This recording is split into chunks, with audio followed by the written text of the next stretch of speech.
Assalamualaikum warahmatullahi wabarakatuh. Waalaikumsalam warahmatullahi wabarakatuh. Puji syukur kita panjatkan kepada Allah Subhanahu wa taala yang mana hari ini kita dapat berkumpul di sekolah kita UPT SDN 024 untuk mengadakan kegiatan CGP calon guru penggerak untuk melaksanakan aksi nyata. Salawat serta salam tak lupa pula kita hadiahkan kepada Nabi besar Muhammad SAW dengan melafazkan Allahumma sholli ala Sayyidina Muhammad wa ala ali Sayyidina Muhammad. Adapun susunan acara kita pada hari ini, pembukaan kita buka acara kita dengan bacaan basmalah. Bismillahirrahmanirrahim. Kedua, kata sambutan yang akan dibawakan oleh kepala sekolah, lagu Indonesia Raya, kemudian doa yang akan dibawakan oleh Ibu Ayu.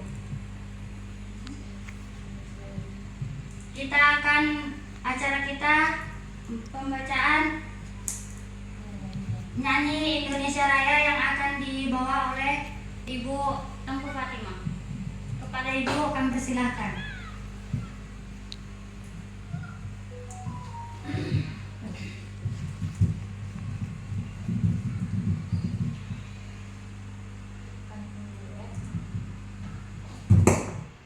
Silakan berdiri, Ibu.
Acara selanjutnya yaitu doa.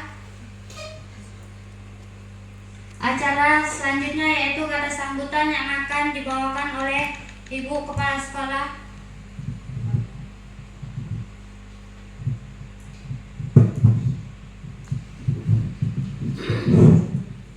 Selamat siang untuk kita semua. Siang, Bu.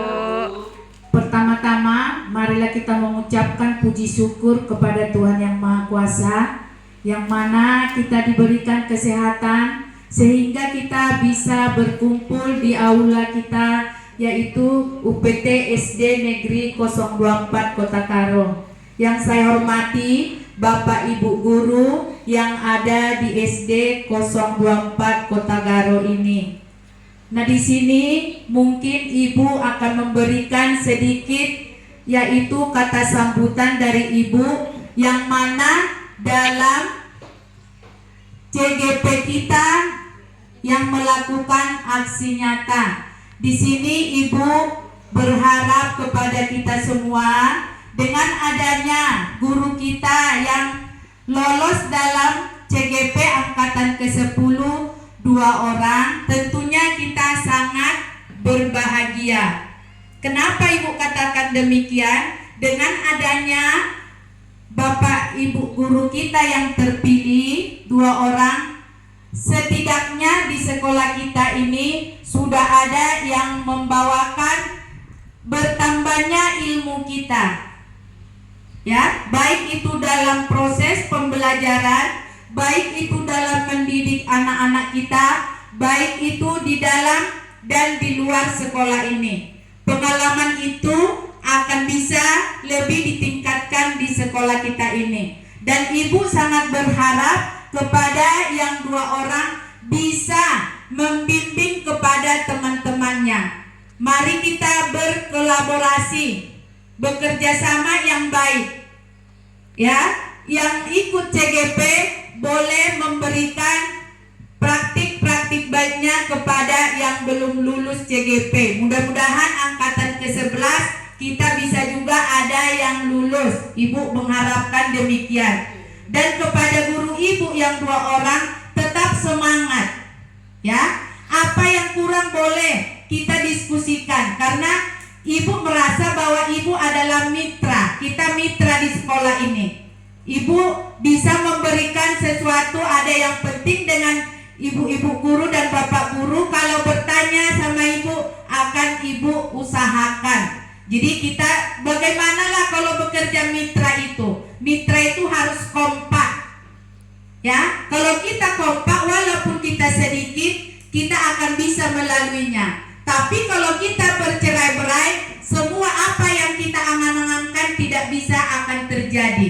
Tetapi karena kita ada semboyan mengatakan, bersatu kita teguh, bercerai kita runtuh. Jadi satu lidi kalau dibuat untuk menyapu tentu tidak bisa. Tapi kalau digabungkan menjadi 10, satu sampah bisa diangkatnya. Begitu juga kita. Walaupun di sini kita hanya ada 10 orang guru dengan kepala sekolah, kalau kita bersatu saling membantu. Yang ikut CGP dibantu temannya, kelasnya yang kosong tolong diisi. Begitu juga yang CGP, ibu-ibu harus pintar-pintar kepada temannya. Bagaimana cara kita bekerja sama supaya anak didik kita tidak terbengkalai dalam belajar setiap hari.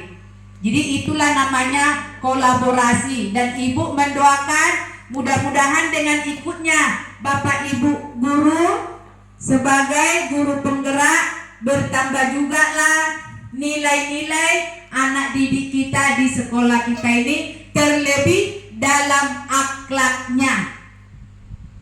Ya, itu yang Ibu harapkan. Jadi mari semangat kembali.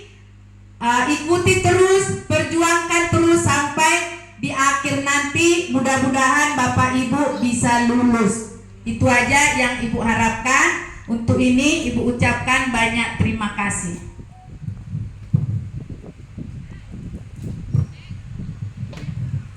Terima kasih kepada Ibu Kepala Sekolah atas sambutannya. Acara selanjutnya yaitu doa yang akan dibawakan oleh Ibu Ayu.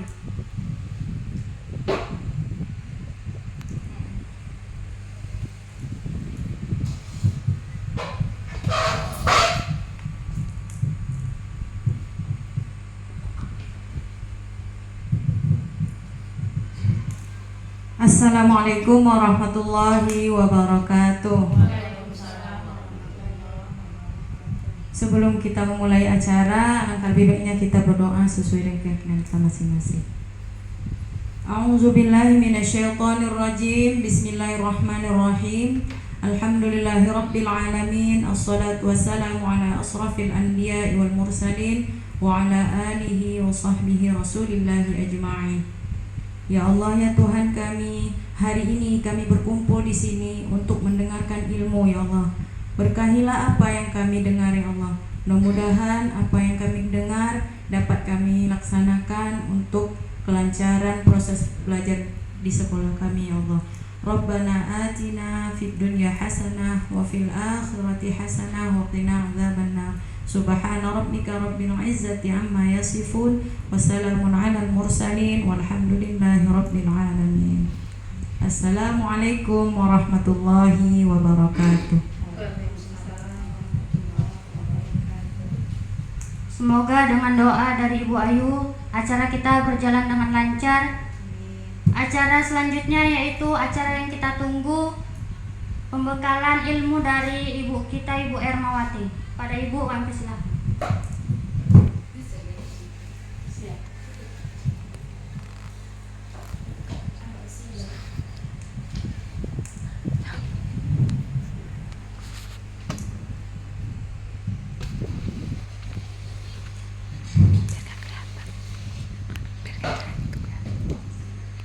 Assalamualaikum warahmatullahi wabarakatuh.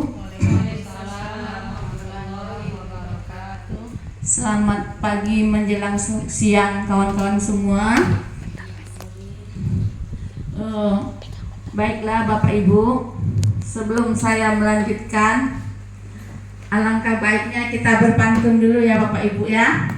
Biar lebih rileks kita ya. Kita hanya sharing ini Bapak Ibu. Tidak ada yang pintar, tidak ada yang lebih, semuanya kita sama-sama belajar di sini. Pergi ke sungai memancing ikan. Ikan kecil, ikan arwana. Salam sapa saya ucapkan. Assalamualaikum hadirin semua. Pagi hari makan kelapa, rasanya enak, bikin tertawa. Kita di sini telah berjumpa untuk acara yang istimewa. Tepuk tangan. Baiklah Bapak Ibu, di sini saya akan menyampaikan materi tentang budaya positif, yang mana ini adalah salah satu tugas kami dari CGP Angkatan 9 yang untuk penyebaran pemahaman kepada rekan-rekan guru di UPT SDN 024 Kota Garut dalam rangka meningkatkan pemahaman budaya positif. Baiklah Bapak Ibu,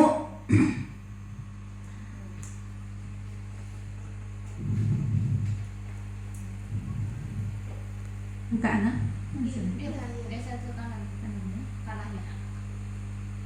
Ya, pada slide pertama ini saya penyebarannya ada sudah saya bacakan tadi, yaitu budaya positif, penyebaran pemahaman kepada rekan guru di SD UPT SDN 024 Kota Garut dalam rangka meningkatkan pemahaman budaya positif untuk melaksanakan tugas CGP Angkatan 9. Ya. Sebelum kita lanjut, kita speaking dulu. Kalau saya bilang SDN 024 Kota Garut, luar biasa jawabnya. Boleh Bapak Ibu? SDN 024 Kota Garut, luar biasa. Sekali lagi, SDN 024 Kota Garut, luar biasa. Terima kasih Bapak Ibu. Selanjutnya,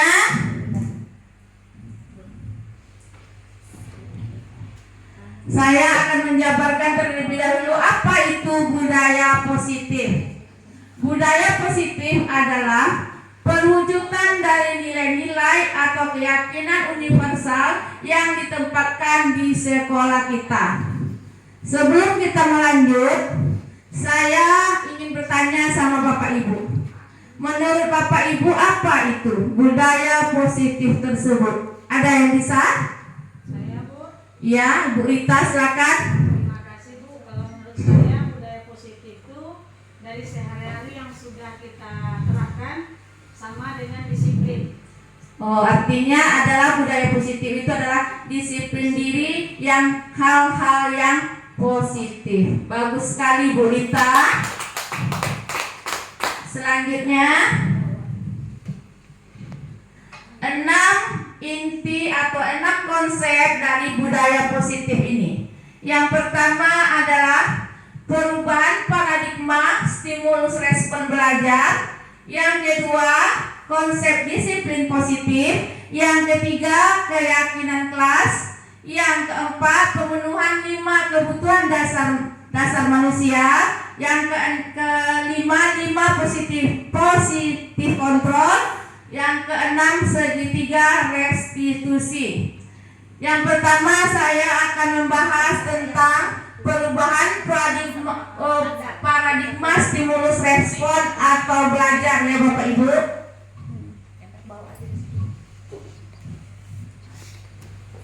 Selanjutnya, perlu menanamkan budaya positif. Mengapa kita perlu menanamkan budaya positif? Karena budaya positif itu sendiri adalah untuk menumbuhkan motivasi intrinsik atau motivasi diri dari dalam diri siswa. Budaya positif dapat menciptakan siswa yang bertanggung jawab, mandiri, suka bergotong royong, kreatif, sesuai dengan elemen dari profil pelajar Pancasila yang sesuai juga dengan filosofi Bapak Ki Hajar Dewantara. Jadi di sini ada motivasi intrinsik. Motivasi intrinsik itu ialah motivasi dari anak diri kita sendiri. Jadi apapun yang kita lakukan kembali kepada diri kita. Kalau kita ada niat untuk berubah, dia akan berubah. Tapi kalau tidak ada niat dari diri kita, semuanya tidak ada gunanya ya Bapak Ibu ya. Yang selanjutnya ada hal filosofi Bapak Ki Hajar Dewantara. Ada 5 filosofi Bapak Ki Hajar Dewantara. Yang pertama, membimbing dengan kodrat alam dan kodrat zaman, dan berbudi pekerti luhur, bermain, berpusat pada anak, dan analogi petani. Yang membimbing sesuai dengan kodrat alam dan kodrat zaman di sini maksudnya adalah kita membimbing atau menuntun anak berdasarkan dengan apa maunya anak, apa kemampuan anak kita, di mana dia bidangnya. Itu namanya pembelajaran berdiferensiasi Bapak Ibu. Jadi kita membimbing sesuai dengan situasi anak kita. Kita arahkan kemana keinginan anak kita. Makanya ada namanya pembelajaran berdiferensiasi. Ya, selanjutnya itu berbudi pekerti luhur. Kita ingin anak kita mempunyai budi pekerti luhur. Yang selanjutnya, di dalam belajar kita bawa anak kita bermain, yang tentunya untuk menambah ilmu permainannya seperti yang dilaksanakan oleh Bu Maya, itu bermain sambil belajar. Dan selanjutnya berpusat pada anak. Seperti yang sudah saya sampaikan tadi, kita membuat metode pembelajaran itu sesuai dengan kebutuhan siswa kita, tidak sesuai dengan keinginan kita. Itulah saya ulangi lagi, pembelajaran berdiferensiasi. Yang ketiga, yang selanjutnya, analogi petani. Karena guru ini diibaratkan adalah seorang petani Bapak Ibu. Jadi mulai kita memasuki lahan kita, yang pertama kita tinjau apa Bapak Ibu? Tanahnya. Misalnya ada tanahnya tanah apa? Tanahnya humus, tanah kuning, tanah hitam ya kan? Di situ lah kita tahu apa pupuk yang akan kita gunakan, bagaimana bibitnya akan kita semaikan, harus kita sesuaikan dengan kebutuhan tanah tersebut. Begitu juga dengan anak didik kita Bapak Ibu. Kita harus tahu dulu bagaimana karakter anak kita, apa yang mempunyai bakat dalam dirinya yang harus kita kembangkan. Itu yang harus kita pelajari. Selanjutnya Bapak Ibu,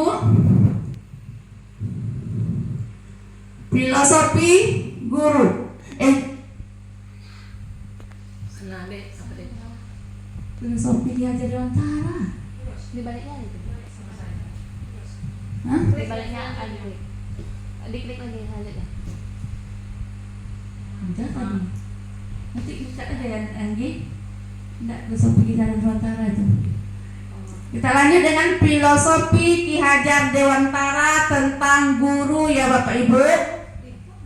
Yang pertama filosofi Ki Hajar Dewantara yaitu inkarso sum tulado. yang artinya jika kita berada di depan, kita sebagai guru jadilah contoh yang baik. Yang kedua, in madya mangun karsa, yang artinya kalau kita berada di tengah, berilah dukungan dan motivasi. Yang selanjutnya, tuturi andayani, artinya kalau kita berada di belakang, memberikan dorongan dan semangat bagi siswa kita. Itulah yang diharapkan oleh filosofi Ki Hajar Dewantara dengan sesuai dengan kurikulum Merdeka.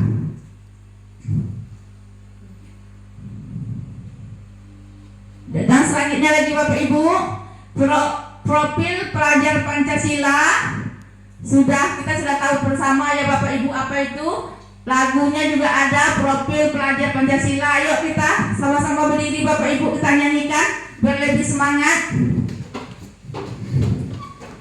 1, 2, 3 ya. Pelajar Pancasila beriman dan bertakwa pada Tuhan Yang Esa dan berakhlak mulia, berkebinekaan global, gotong royong mandiri, kreatif dan bernalar kritis. Oke, terima kasih Bapak Ibu.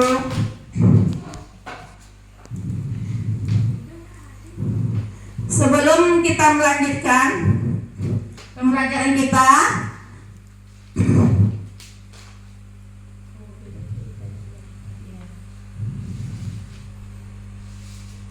saya ingin bertanya sedikit kepada Bapak Ibu.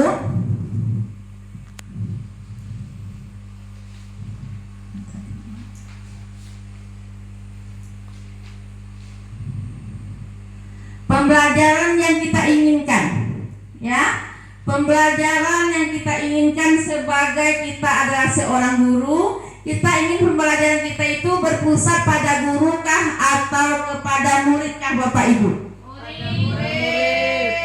Apa alasannya Bu Ana?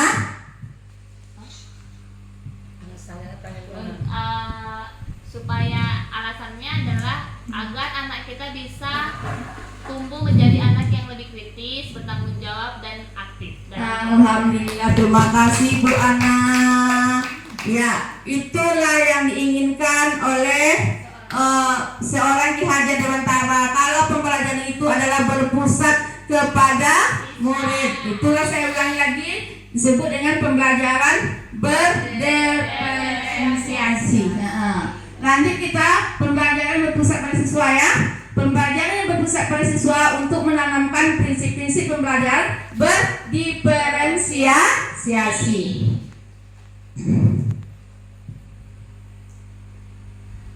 Apa itu? Kita kan masih bingung ya Bapak Ibu, saya sendiri pun bingung itu apa sih pembelajaran berdiferensiasi itu? Pembelajaran berdiferensiasi itu adalah pembelajaran yang memberikan kekuasaan pada siswa untuk meningkatkan potensi dirinya sesuai dengan kesiapan belajar, minat dan profil belajar siswa. Kita contohkan, guru menggunakan metode yang berbeda dalam pembelajaran pada setiap siswa. Kalau kita di kurikulum 2013 kita masih menggunakan satu metode ya Bapak Ibu. Di pembelajaran kurikulum Merdeka ini kita boleh bermacam-macam metode Bapak Ibu karena sesuai dengan kebutuhan siswa kita. Tidak hanya satu metode. Yang penting tujuan kurikulumnya tercapai ya Bapak Ibu. Kita tidak boleh lari dari tujuan kurikulum dalam menerapkan metode pembelajaran. Sekarang kita masuk pada keyakinan kelas.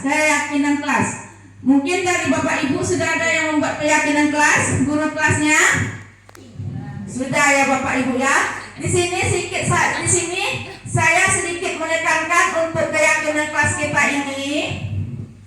Mungkin kita akan mengerjakan keyakinan kelas ini bersama-sama dengan siswa kita ya Bapak Ibu.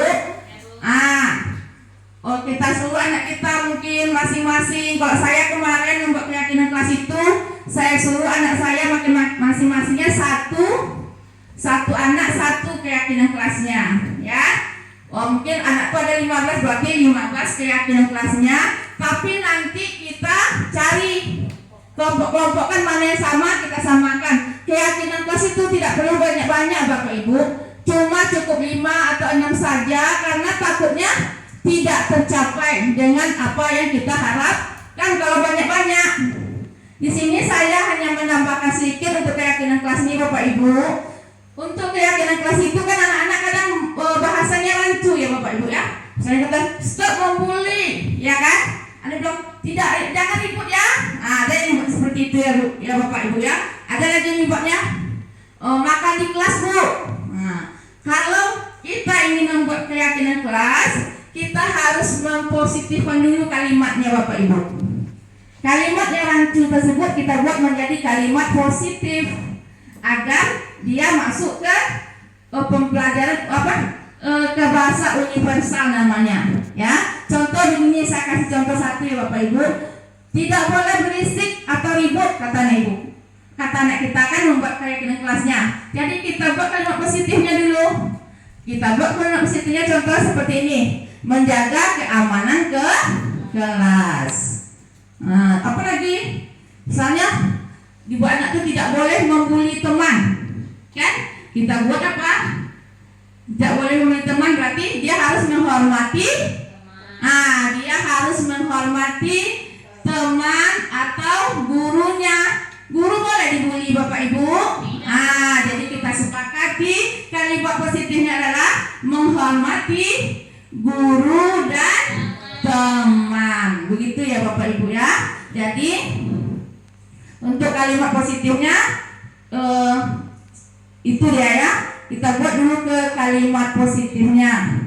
Dan untuk keyakinan kelas ini boleh dipakai oleh semua guru atau guru misalnya studi agama kah, BMR kah, boleh memakai keyakinan kelas yang ada di kelas tersebut.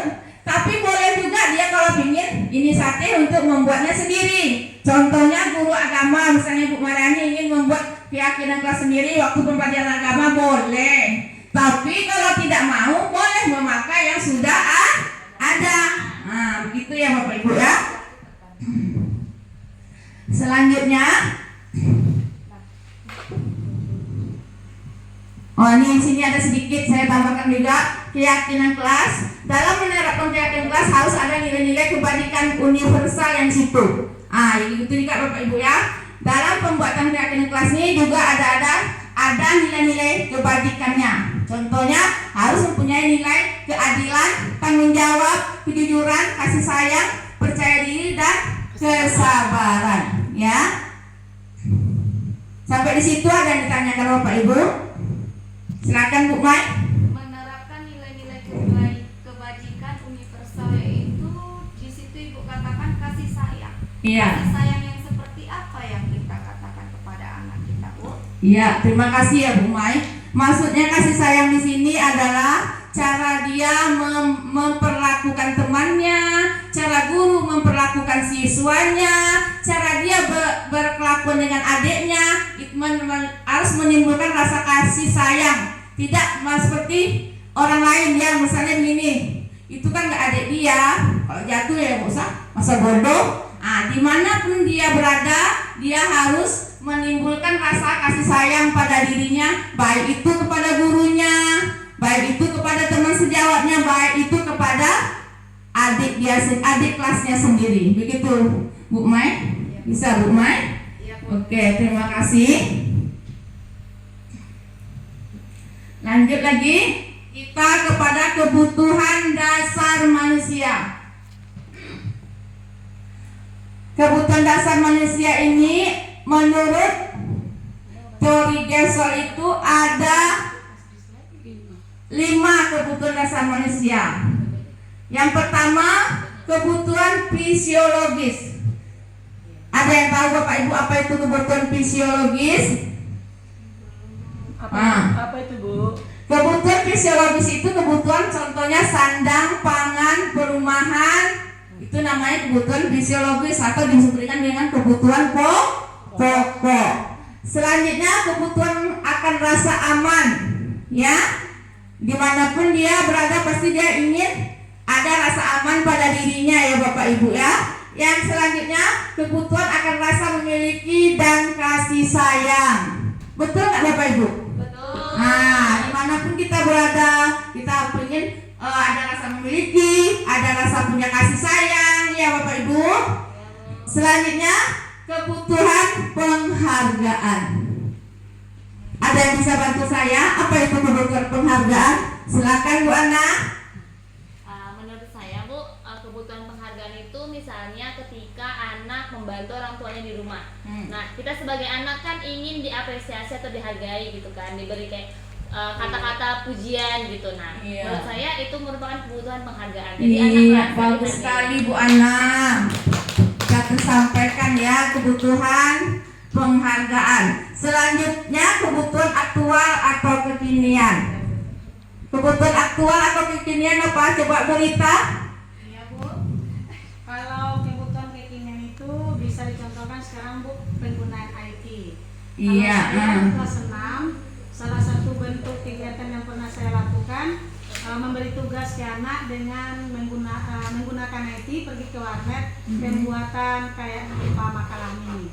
Iya, terima kasih. Kebutuhan kekinian ini juga bisa disebut dengan kebutuhan kemewahan mungkin pada zaman kita sekolah ya dulu berita, karena pada zaman kami dulu sekolah mungkin kalau dibilang mobil itu semua termasuk kebutuhan kekinian atau kemewahan, tapi kalau sekarang mungkin tidak lagi ya, mungkin iPhone lah yang disebut kemewahan, mungkin tergantung kepada penilaian kita masing-masing ya Bapak Ibu ya. Selanjutnya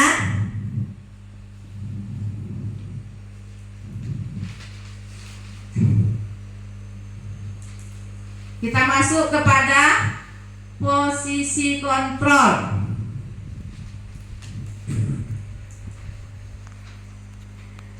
Sebelum kita masuk ke posisi kontrol, ada yang saya tanyakan kepada Ibu. Sekarang apa nanti ya Bu Bapak Ibu? Saya jelaskan dulu posisi kontrolnya. Oke, saya jelaskan dulu posisi kontrolnya Bapak Ibu.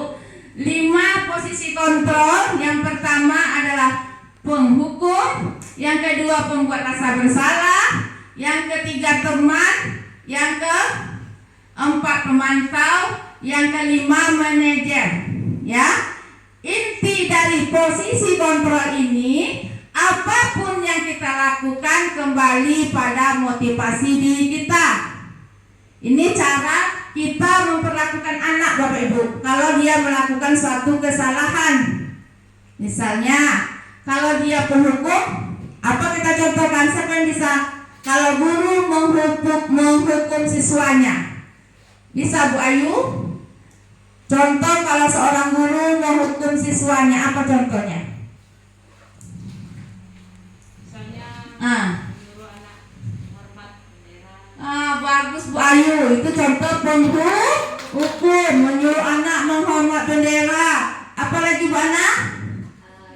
Menurut saya Bu, karena di zaman sekarang hukuman fisik kan tidak boleh. Iya. Jadi mungkin ketika misalnya anak melakukan tidak mengerjakan tugas, Iya. namanya mungkin kita kasih tugasnya lebih banyak sedikit gitu. Oh iya, terima kasih. Itu juga berupa hukuman ya Bu Ana ya. Lanjut.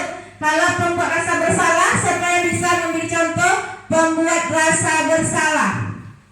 Gimana Bu Rita, bisa? Bisa Bu. Oke, terima kasih Bu Rita, coba.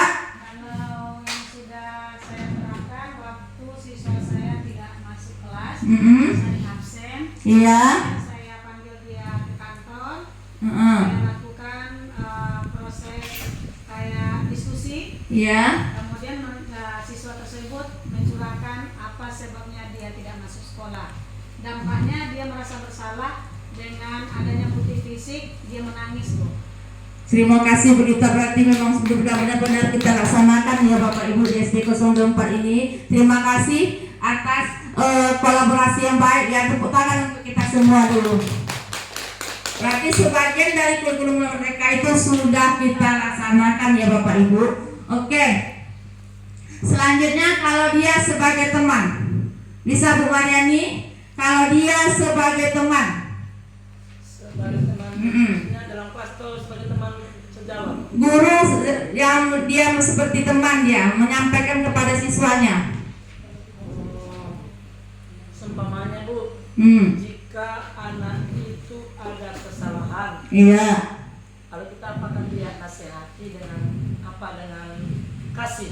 Iya, dengan kasih sayang ya Bu Mariani. Iya, terima kasih Bu Mariani.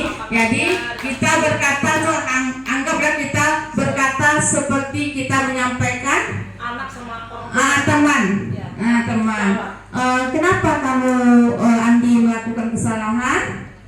Apa yang memicu kamu melakukan hal seperti itu? Kalau saya pun mungkin saya lebih akan melakukan seperti kamu. Itu namanya seperti teman ya Bapak Ibu ya. Oke. Selanjutnya pemantau. Ada yang bisa memantau? Kalau memantau itu, contohnya ketika anak-anak itu sedang belajar, lalu kita pantau anak itu di mana dia yang kurang. Oh boleh ya Bapak Ibu ya. Jadi kita tahu di mana kelemahannya. Iya, terima kasih Bu Rani. Iya, betul juga. Kalau pemantau itu bisa juga, misal kita tengok dari jauh saja, kita tidak menegur, kita perhatikan dulu. Kita perhatikan, kita tidak menegur, kita tidak menyalahkan, kita perhatikan dari jauh. Kalau memang sudah menyimpang, baru dia kita panggil. Iya, bagus Bu Rani, terima kasih. Selanjutnya sebagai manajer. Kalau kita sebagai manajer antara atasan dan bawahan, ada yang bisa? Kalau dia sebagai manajer, Bisa Bu. Oke Bu Rita. Kalau manajer itu di dalam kelas, katanya wali kelas itu pimpinan ya Bu. Iya Bu. Kalau sebuah perusahaan, perusahaan. Jadi dalam sistem belajar kita sebagai manajer itu kita tahu kebutuhan anggota. Iya. Jadi kalau diterapkan di kelas kita tahu apa kebutuhan dari siswa. Iya Bapak. Apa Iya yang Bu. harus kita lakukan untuk bisa memenuhi kebutuhan siswa tersebut. Iya, terima kasih Bu Rita. Caranya kita menyampaikan kalau kita seorang manajer, misalnya ada murid kita yang melakukan kesalahan, pasti kita menggunakan kata-kata yang lembut. Contohnya, tidak apa-apa Bapak, tidak apa-apa Ibu, tapi untuk lain kali jangan kita lakukan lagi ya Bapak, ya Ibu, gitu ya bahasanya ya dalam menyampaikan kalau ada teman atau siswa kita yang melakukan kesalahan dengan kata-kata seperti itu. Tidak apa-apa, tapi jangan diulangi lagi. Ya, terima kasih. Dan intinya saya akan ulangi lagi, apapun yang kita lakukan kembali pada motivasi diri kita sendiri. Jadi apapun bentuk posisi kontrolnya, baik dia penghukum, baik kita membuat rasa bersalah, baik teman, pemantau, manajer, kalau tidak ada niat berubah pada dirinya, itu tidak ada gunanya, hanya nol saja ya Bapak Ibu.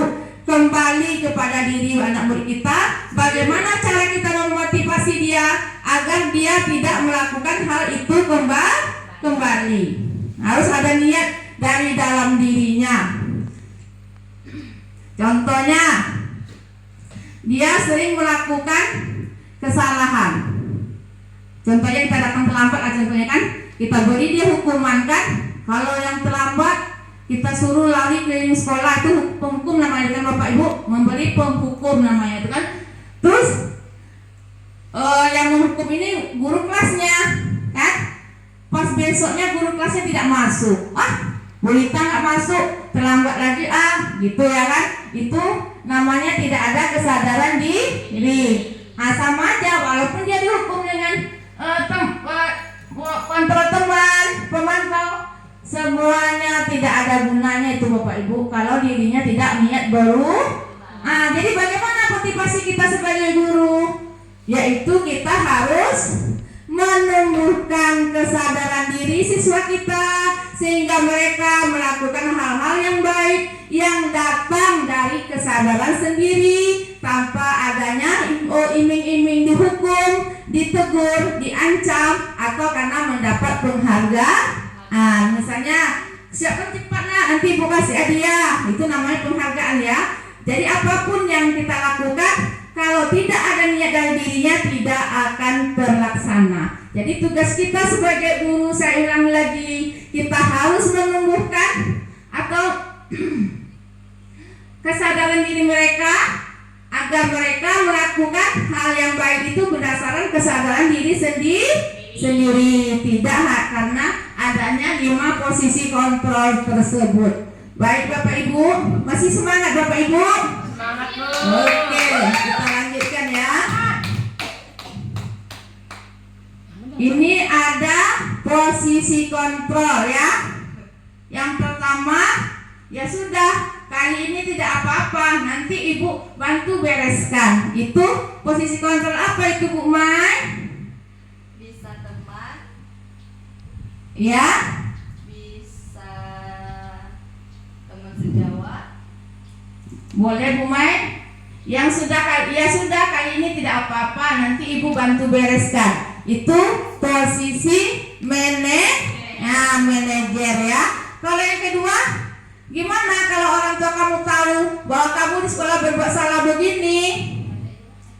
Apa itu posisi kontrolnya? hukuman, kesalahan, kesadaran diri, Apa tadi? sadar, Pembuat rasa bersalah. Ya, terima kasih Bapak Ibu.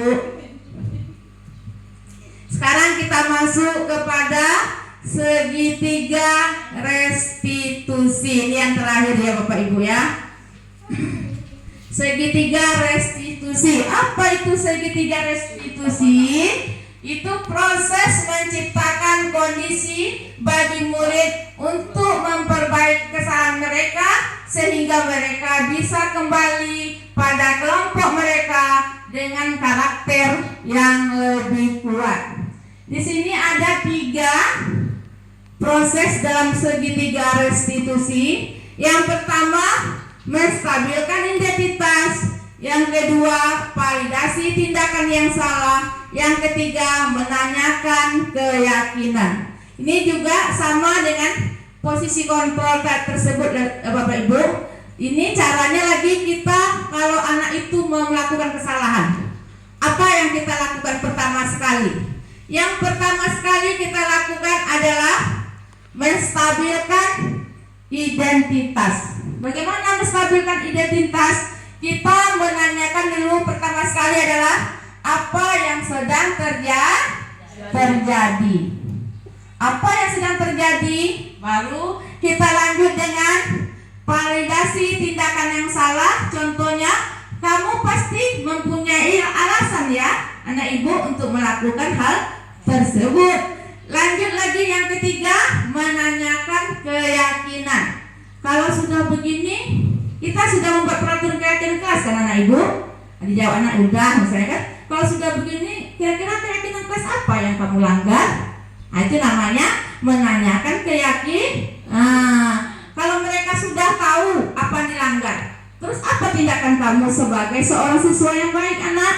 Nah, begitu ya. Sini ada kasus.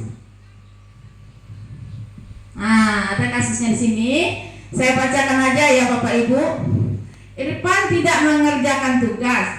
Selasa siang Pak Luki tidak bisa mengajar pelajaran bahasa Indonesia karena ada rapat di gugus. Pak Luki memberikan tugas pada siswanya agar kelas tidak kosong. Namun ternyata Irfan tidak mengerjakan tugas tersebut.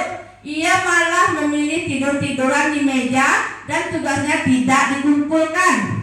Keesokan harinya saat Pak Luki mengoreksi tugas siswanya, ternyata Irfan tidak ada. Nama Irfan tidak ada. Lalu jam istirahat, Pak Luki memanggil Irfan untuk mengklarifikasi hal tersebut. Sekarang kita coba ya Bapak Ibu. Yang pertama kita lakukan dalam segitiga restitusi tadi apa Bapak Ibu? Menstabilkan identitas. Apa yang kita lakukan? Yang pertama Kak sekali, tentu kita panggil dulu si Irfan tersebut.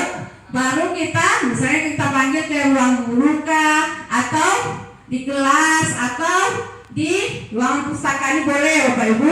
Baru pertama kita lakukan adalah menstabilkan identitas, yaitu apa yang kita tanyakan?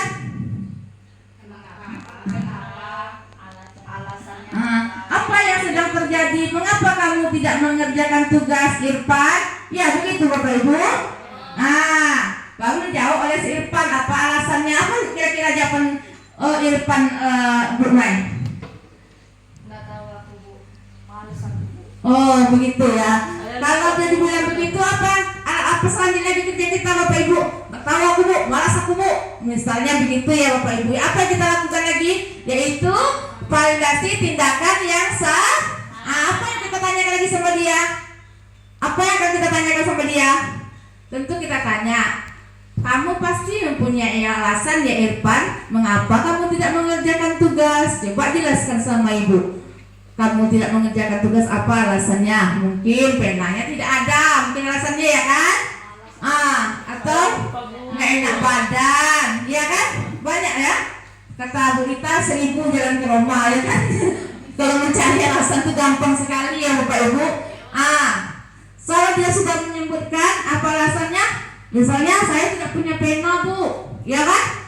Saya diganggu teman Bu. Namanya kita tadi kan saya bilang kita kan pergi rapat itu kita tidak tahu ya apa kejadian sebenarnya ya kan? Biarkan dia bercerita dengan hidup sendiri, berimajinasi dia dengan alasan-alasannya, tidak masalah itu Bapak Ibu. Baru kita tanyakan apa alasannya tadi. Sesudah itu kita tanyakan keyakinan kelasnya, kan? Kita sudah membuat keyakinan kelas itu kan Bapak Ibu. Jadi kalau kamu melakukan hal seperti itu, misalnya kita buat ada malah saya Bu apa Bu? Ya mungkin ya Irfan, kamu lakukan mungkin kalau ibu tuh kalau guru nggak ada mungkin ibu lebih main-main itu, mungkin ibu lari-lari lagi ke WC atau kemana mungkin gitu ya. Kita memberi semangat dulu kan, namanya kita memvalidasi tindakan yang salah. Baru kita tanya, kalau sudah begini Irfan, kan kamu sudah membuat keyakinan kelas. Kira-kira apa yang kamu langgar di situ Irfan, keyakinan kelasnya? Kita jelaskan ya kan? Dijelaskan oleh si Irfan misalnya.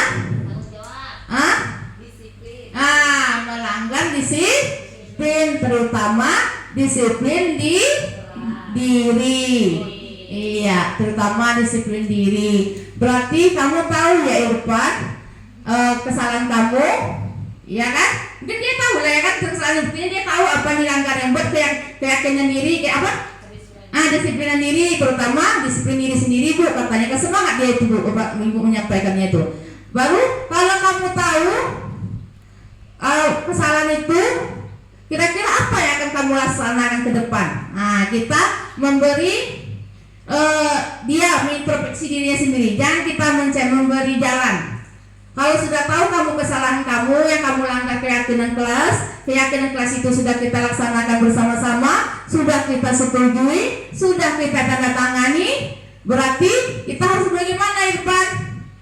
Otomatis dia akan berjanji pada dirinya untuk tidak melakukan hal tersebut lagi. Itulah yang diharapkan kalau memang benar-benar Irfan berjanji pada dirinya, tidak berjanji kepada gurunya. Begitu ya Bapak Ibu ya.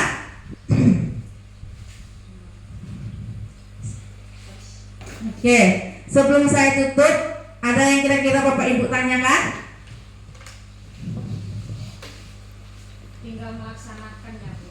Oke, kita harus semangat melaksanakan seperti yang kita sudah kemarin implementasi sama Bu Mai tentang apa itu pelaksanaan P5.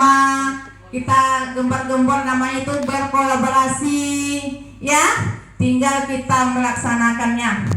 Baik Bapak Ibu, untuk pada siang ini mungkin ini itu yang dapat saya sampaikan. Lebih dan kurangnya saya mohon maaf. Sebelum saya tutup, coba saya tutup lagi dengan pantun ya Bapak Ibu ya. Oke. Mantap. Bunga mawar di perbukitan, Cakep. sawah luas di pedesaan. Cakep. Terima kasih untuk perhatian. Mantap. Mohon maaf kalau ada kesalahan. Assalamualaikum warahmatullahi wabarakatuh.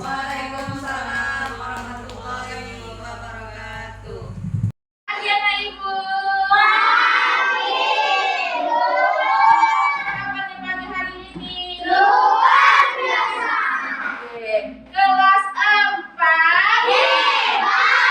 Kelas 4 hebat. Kelas 4 apa kabar semua? Baik. Siapkah kalian untuk belajar? Siap.